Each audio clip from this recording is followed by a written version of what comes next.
Hi, it's Jim again. It's the final installment of Behind the Red Door. It turns out that I didn't quite have as much footage as I thought I did, and actually a lot of the footage that I did have was just still footage of the door while I walked to the other side of the store to get some perspective on some of the proportions and things I had drawn.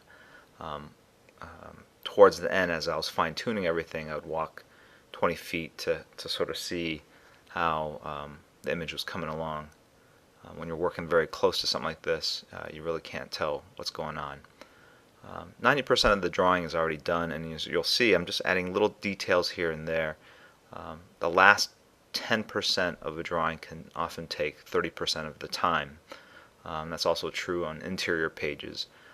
Oftentimes after 5 or 6 hours I'll have all the important structural elements, compositional elements on a page done, but then I have to spend another 2-3 hours of drawing textures, rendering, windows on buildings,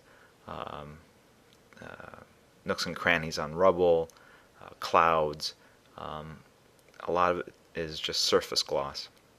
And so what I'm doing here is just taking the image from something that looks like a quick sketch and making it look more polished and professional. And that means going in and adjusting line weights. So I'll look at certain lines and think they're too thin, and I'll just go in and beef it up a little bit. Ollie jumped into frame there, helpfully pointing out some things. And also looking for minor, it's called tangent issues. Tangents are when you have elements in the foreground lining up just exactly with elements in the background, and what happens is you no longer have an overlapping of elements, and so it looks like your foreground element and your background element are on the same plane. It's very tough to explain without drawing something for you, but if you look at the JPEG of the final illustration, you'll see that right now I'm drawing in a triangular collar off of Silent Bob, and it juts up in front of Superman's lat.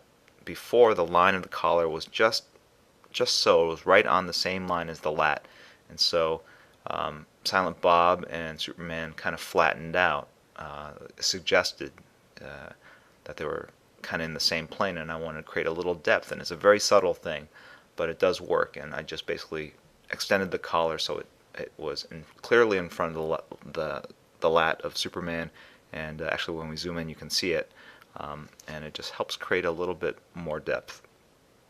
Here we needed something for Silent Bob's belly, so we ended up putting a marijuana leaf. Luckily there was no lack of reference at this store.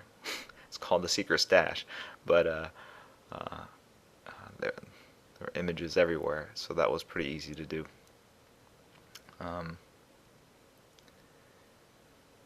Now I'm going to do the beefing up some of the lines on J. Again, this is all really the final step from taking something that looks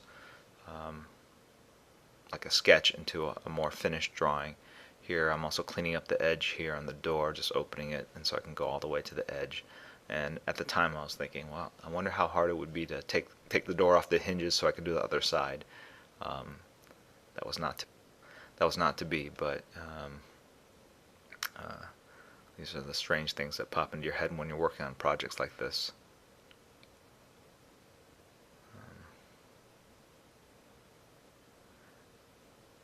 And I think for a lot of people that were there, that were watching me work, they saw 90% of it done and maybe half hour ago, and they come back and they don't really see much difference between what the drawing looks like now and what it did when they stepped away from it, and they were kind of needling me about how you're ever going to get your book out on time if you move at this pace, that kind of thing. But I don't know, I guess there's a perfectionist within every artist, every creator, to get it to the point where he's just so, where you're comfortable with it. And obviously I could have stopped this maybe 15 minutes ago, but it still looked rough around the edges, and I just wanted to go in and just add some little blacks here and there, clean up some lines here and there, and just really slicking it up. And you can just sort of see the kinds of things I'm talking about. These are very small, subtle things.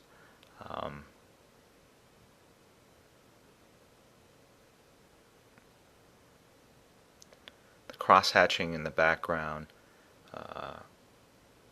helps carry the transition from large chunks of black into the large chunks of white in a very first it creates a gradient, but also acts as a graphic element, creates a lot of visual interest.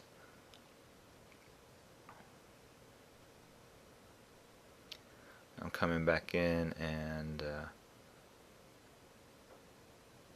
adding some, I guess, shock lines to Silent Bob's face as Batman saying, "Talk to the hand." And that kind of acts as a counter part to the bits of gray matter that come flying off of Jay's head. And now I'm going to do the heat vision from Superman that's blasting into Jay's skull. And I had that, I just picked up something that was a straight edge. It was too big, it wouldn't fit within the frame of the door. So I walked around and found a smaller portfolio, had a hard edge, and now I have a whiteout pen. You can only do this once, so you can't screw up. Now I'm just checking to make sure I'm not smearing the marker underneath. Luckily it's all dried. And now I just take the marker and draw across using the straight edge of the portfolio as a guide so it looks semi-straight. And a little bit of a flare to indicate that it's coming from Superman into Jay's head rather than from Jay's head into Superman's eye. And I've also gone in and added whites to Batman's eyes. I'm not entirely convinced that that was needed. I think it does help draw attention to the center of the drawing. It looks a little spooky. It looks a little, it really jumps out. And then I put my signature over to the right to balance all three elements of the white. I've got the doorknob to the lower left, the flare coming off Superman's eye, Batman's eyes, and then my signature to the right. So I felt that I'd balanced all the elements and set it up so that the white wasn't too focused in one area. Here I put little white dots in Superman's eyes to kind of indicate, make sure that people knew that he was looking over at Jay. I think it was probably a little too much, and luckily we had a red Sharpie, and I knew red Sharpies will go on top of the whiteout, and so I basically went back in and touched it up, and so you can't see it. White is a very, especially on a colored board like this, white is very, very powerful, so you have to be very careful about how you use it. It has, it's the first thing that'll jump out, so less is definitely more. I think it's pretty much done here. I've just sort of slowed down the footage as it pans across. Hopefully you can see some of the resolution, or some of the detail at this distance. It was a really cool project too. In fact, I forgot, I actually had done another drawing, a real large one, of Grifter in the office for John Nee, and so this was actually my second kind of wall piece. Very challenging.